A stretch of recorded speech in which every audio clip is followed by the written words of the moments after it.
When you come up to the word which is translated as if in Scripture, Greek has 4 conditions for if. So if and it is so, if and it is not so, if and it might be so or it might not be, if and it isn't but I wish it was.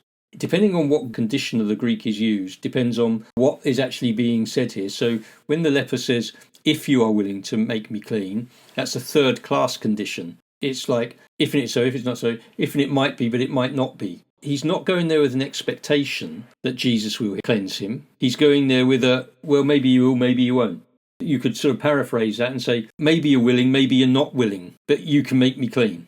He's coming up with a bet each way. Maybe you will, maybe you won't.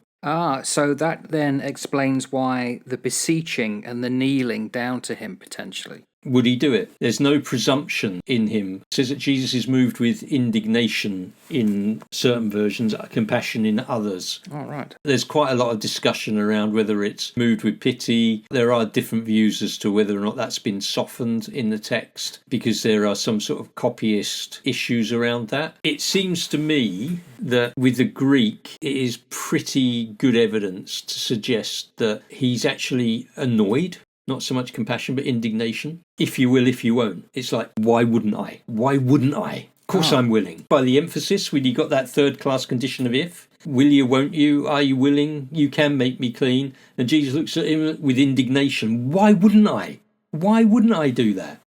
Jumping ahead, he says in 44, see that thou say nothing to any man, but go thy way, show thyself to the priest, and offer for thy cleansing those things which Moses commanded for a testimony unto them.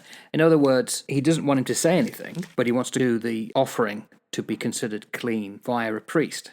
So what he's doing is he's getting the man to follow the law. Follow what the instructions are, and which is, if you are cleansed, you've got to present yourself before the priest, you've got to do certain things, you've got to go and have certain offerings made. It was probably to shift the focus away from him and actually focus on the cleansing of the man and to celebrate his cleansing, perhaps. But also recognising the fact that he's not yet overturned the Mosaic law. And he's always encouraged people to do the right thing, and the right thing is follow the Mosaic law. And I also think his time hasn't come, which is why he shut the demon up, didn't he, earlier? Because the announcement of Jesus, who he was not yet to take place. Everything was running to a timeline, and he was in control of his timeline. So he gave very clear instructions as to what should happen and when it should happen. And this guy, obviously, he did exactly what he was told, didn't he?